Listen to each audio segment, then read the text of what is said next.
Selamat pagi, kita berjumpa lagi di dalam ibadah PA hari ini, tanggal 22 Maret 2024. Baiklah, sebelum kita masuk di dalam firman Tuhan, saya ajak kita akan tundukkan kepala dan masuk di dalam doa.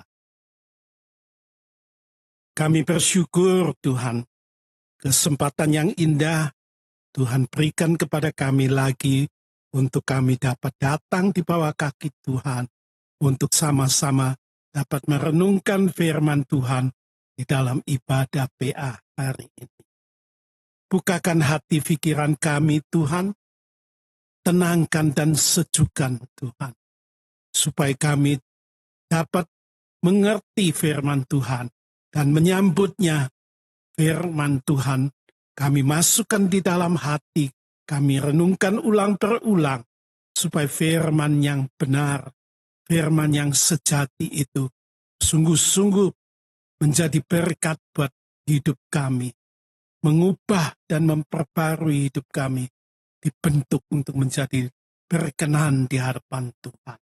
Terima kasih, permuliakanlah nama Tuhan atas semuanya. Di dalam nama Yesus Tuhan, kami berdoa. Amin. Mari kita akan langsung membaca dan merenungkan firman Tuhan yang terdapat di dalam kitab Nabi Yesaya pasal ke-5 ayat pertama sampai dengan ayat yang ke-7. Kali ini diberi tema nyanyian tentang kebun anggur. Nyanyian tentang kebun anggur. Baiklah, kita awali pembacaan yang pertama kali untuk ayat yang pertama dan ayat yang kedua. Firman Tuhan saya ambil berdasarkan TB edisi 2.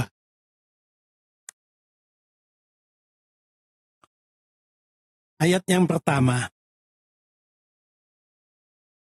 Aku hendak menyanyikan nyanyian tentang kekasihku. Nyanyian kekasihku tentang kebun anggurnya. Kekasihku mempunyai kebun anggur di lereng bukit yang subur. Kemudian ayat yang kedua, ia mencangkulnya dan membuang batu-batunya. Ia menanaminya dengan pokok anggur pilihan. Ia mendirikan sebuah menara jaga di tengah-tengahnya. Ia menggali lubang tempat memeras anggur. Lalu ia menantikan kebun itu menghasilkan buah anggur. Dalam terjemahan lain, buah anggur yang baik, buah anggur yang manis. Tetapi, ini kebalikan dari apa yang diharapkan. Tetapi, yang dihasilkannya buah anggur yang asam. Di sini dikisahkan bahwa kisah tentang kebun anggur dan pokok atau pohon anggur. Ada kebun anggur, ada pohon anggur. Siapa yang dimaksudkan? Ayat yang ke-7, ya, saya lompat sejenak. ayat yang ke-7, di situ dikatakan bahwa kebun anggur Tuhan ialah kaum Israel. Sedangkan tanaman kegemarannya, yaitu pohon anggur, ialah orang Yehuda.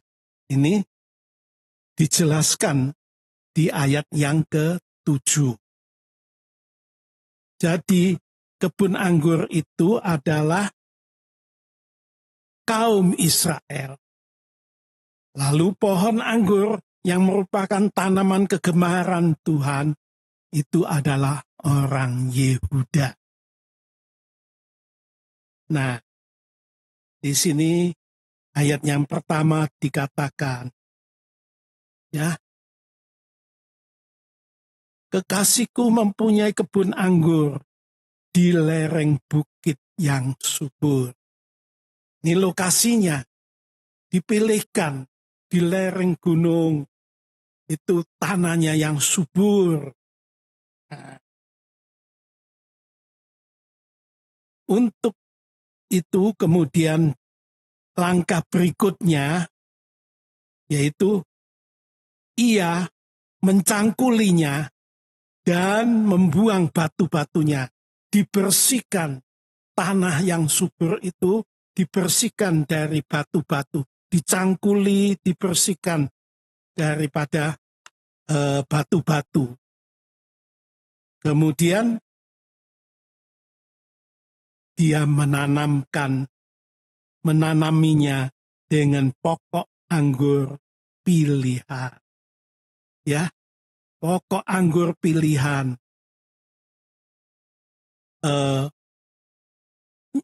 Maksudnya pokok anggur yang berkualitas, ya, yang baik, ya. Dipilih, pokok anggur itu dipilih untuk ditanam di kebun anggur itu. Kemudian ia mendirikan menara di tengah-tengah kebun itu untuk menjaga supaya tidak ada binatang liar yang merusak pokok anggur itu. Tidak ada orang jahat yang mencoba merusak kebun anggur itu. Dijaga pagi, siang, dan malam di menara jaga itu. Lalu ia menggali lubang tempat memeras anggur. Jadi sudah sejak awal dia menantikan hasil yang baik, yaitu anggur menghasilkan buah anggur yang baik, yang manis. Ya. Jadi di sini bukan saja pemilik kebun ini menyiapkan sarana, juga prasarana yang dibutuhkan bagi pertumbuhan pokok pohon anggur. Ya, tanahnya dipilih tanah yang subur. Dibersihkan tanah itu dari batu-batu, dicangkulinya. Dan kemudian benihnya pun, benih pohon anggur, itu adalah benih yang pilihan, yang berkualitas baik. Semuanya itu baik. Lalu ada menara jaga yang mengawasinya siang malam. Kemudian dengan sarana dan prasarana itu, segala yang dibutuhkan sebagai penunjang bagi pertumbuhan pokok anggur atau pohon anggur itu bisa tumbuh dengan baik, maka dia mengharapkan suatu ketika dihasilkan buah anggur yang baik. Di situ dia sudah membayangkan. Itu sebabnya dia juga mendirikan tempat untuk pemerasan buah anggur itu. Tempat memeras anggur disiapkan. Dia sudah membayangkan, aku sudah menyiapkan segala yang dibutuhkan bagi pertumbuhan pohon anggur itu. Aku siap menantikan hasil yang baik pada waktunya.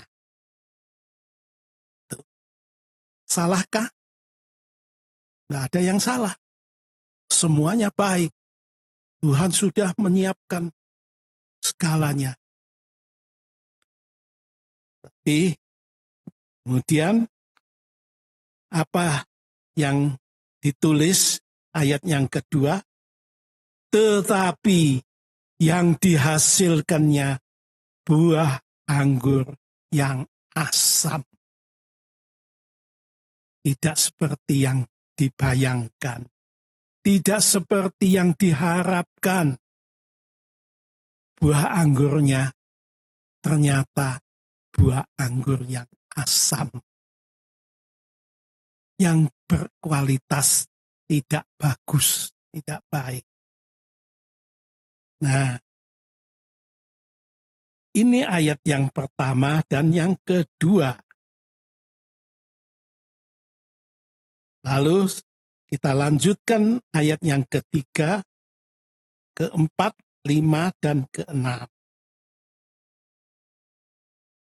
Sekarang, hai penduduk Yerusalem dan orang Yehuda, adililah antara aku dan kebun anggurku. Apakah lagi yang harus diperbuat untuk kebun anggurku itu yang belum kuperbuat kepadanya? Aku menantikan dia menghasilkan buah anggur, maksudnya buah anggur yang baik. Mengapa yang dihasilkannya hanya buah anggur yang asam? Ayat yang kelima, maka sekarang aku mau memberitahukan kepadamu apa yang hendak kulakukan kepada kebun anggurku itu. Aku akan menebang pagar durinya sehingga kebun itu dimakan habis. Aku akan merobohkan temboknya sehingga kebun itu diinjak-injak. Aku akan menelantarkannya, tidak dirantingi dan tidak disiangi, sehingga tumbuh onak dan duri. Aku akan memerintahkan awan-awan supaya jangan diturunkan hujan ke atasnya. Nah, ini yang selanjutnya. Tuhan mengelola kebun anggur itu dikatakan sudah dipersiapkan sarana dan prasarananya dengan lengkap, dengan baik. Benihnya juga baik. Diharapkan menghasilkan buah anggur yang baik. Tetapi ternyata buah anggur yang asam yang dihasilkannya.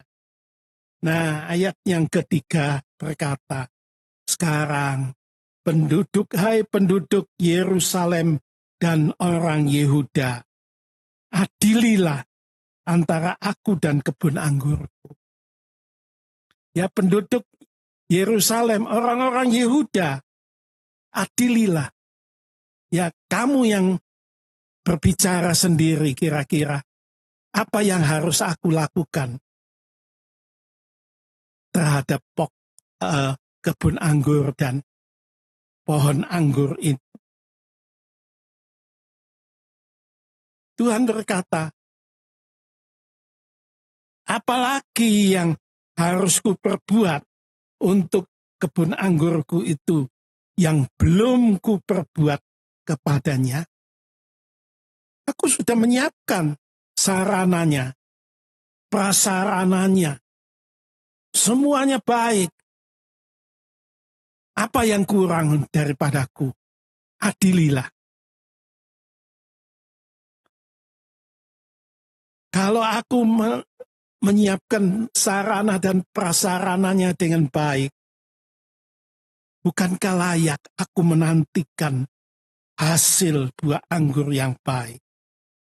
Tetapi mengapa yang dihasilkan justru buah anggur yang asam? Nah,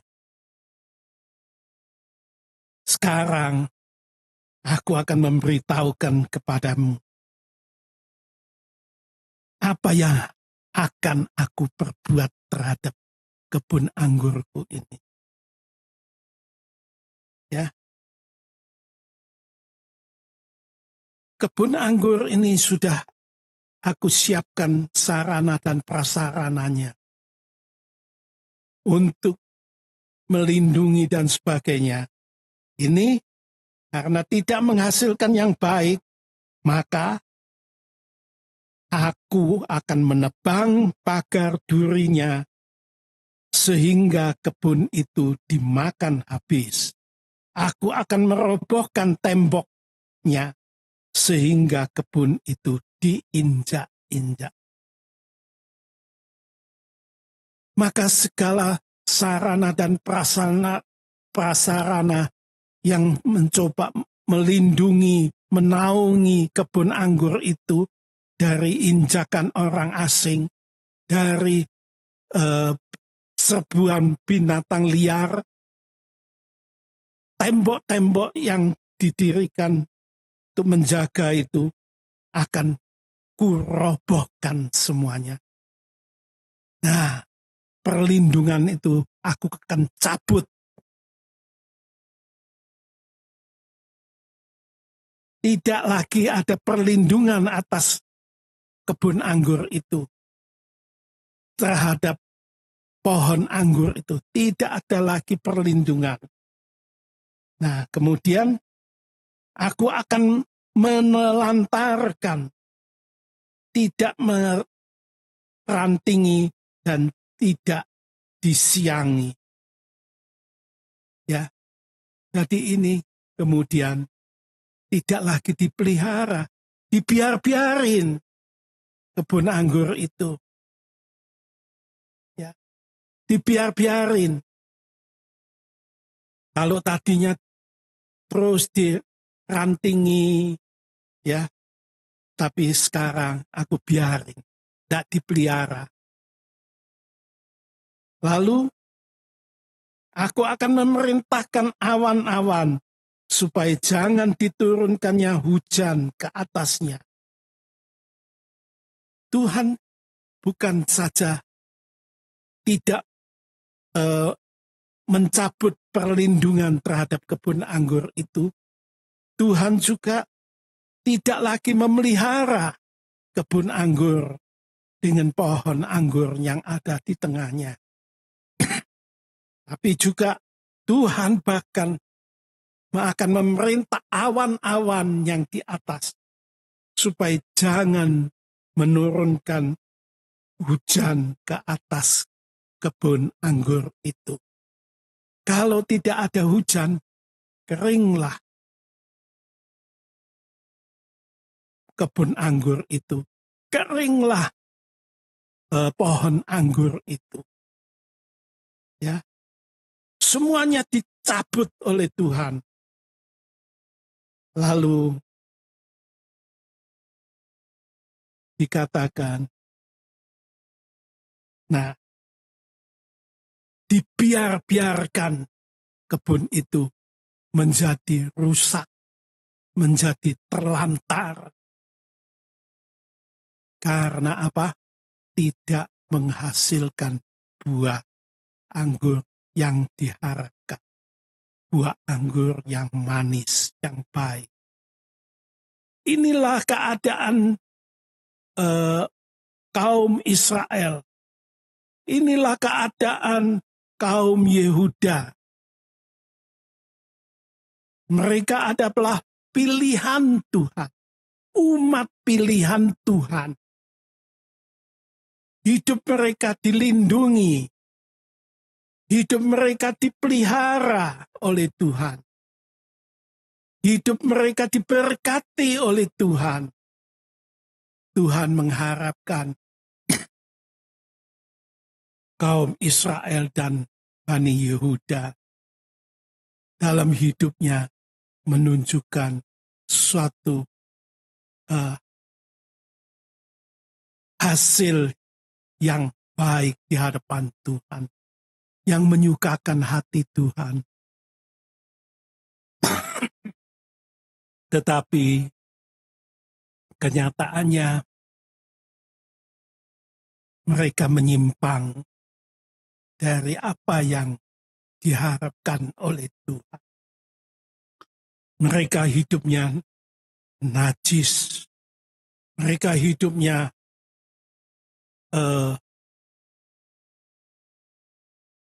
menyimpang dari kehendak Tuhan. Dan semuanya itu membuat Tuhan bersedih hati terhadap umat pilihannya itu. Sudah dipelihara, dilindungi, diberkati, tetapi hidupnya menyimpang dari kehendak Tuhan. Membuat Tuhan bersedih hati. Membuat Tuhan berduka atas pola hidup umat pilihannya itu. Itu sebabnya segala perlindungan dicabut. Segala pemeliharaan dicabut. Dibiarkan orang asing datang menyerbu dan menjajah. Dibiarin umatnya itu, umat pilihannya itu, diinjak-injak. Saudara-saudara yang dikasih Tuhan, satu kehidupan yang tidak berkenan di hadapan Tuhan, kehidupan yang najis, yang keji, itu akan dibiarin oleh Tuhan. Biar orang asing datang menjajah mereka. Biar orang asing datang menindas mereka. Biar orang asing menawan mereka. Dibiarin oleh Tuhan. Saudara-saudara, inilah gambaran tentang kebun anggur Tuhan. Kebun anggur Tuhan, yaitu sekali lagi ayat yang ke-7. Kebun anggur Tuhan semesta alam ialah kaum Israel, dan Yehuda adalah tanaman-tanaman kegemarannya. Dinantikan keadilan, tetapi yang ada kelaliman. Dinantikan kebenaran, tetapi yang ada keonaran. Nah, kebun anggur ini orang Israel, kaum Yehuda. Mereka adalah umat pilihan Tuhan yang dipelihara, dilindungi, diberkati Tuhan. Tetapi hidupnya tidak sesuai dengan kehendak Tuhan. Tuhan menghendaki mereka bagaikan pohon anggur yang menghasilkan buah anggur yang manis. Tuhan mengharapkan hidup mereka itu bisa menghasilkan keadilan, kebenaran di dalam Tuhan. Tetapi apa yang menjadi kenyataan di dalam hidup umat yang dipelihara itu, ternyata yang ada adalah kelaliman. Kelaliman, kebengisan, kekejaman, penindasan terhadap orang lain. Tidak ada keadilan, tidak ada kebenaran. Yang dinantikan adalah kebenaran. Tetapi yang ada adalah keonaran, huru-hara, ya, keributan. Semuanya itu tidak berkenan di hadapan Tuhan. Itu sebabnya pagar tembok yang melindungi mereka dicabut oleh Tuhan. Dibiarkan tenaga asing datang, menjajah mereka, menguasai mereka, menawan mereka. Tuhan membiarkan semuanya itu terjadi. Saudara-saudara, itu sebabnya bercermin dari ayat-ayat ini, mari kita mencermati hidup kita sebagai umat yang dipilih oleh Tuhan, ditebus oleh Tuhan. Apakah langkah hidup kita sebagai umat pilihan Tuhan juga? Apakah hidup benar, hidup kudus, hidup di dalam keadilan? Mari kita melihat, kalau kita mau hidup terpelihara, hidup terlindungi oleh Tuhan, hidup diberkati oleh Tuhan, mari kita menghasilkan buah anggur yang baik. Di situ ada berkat Tuhan melimpah buat hidup kita semua. Tuhan memberkati kita semua. Amin. Mari kita tundukkan kepala. Kita masuk di dalam doa. Tuhan, terima kasih atas peringatan melalui firman Tuhan. Pimpin kami Tuhan untuk selalu dapat mencermati langkah-langkah hidup kami.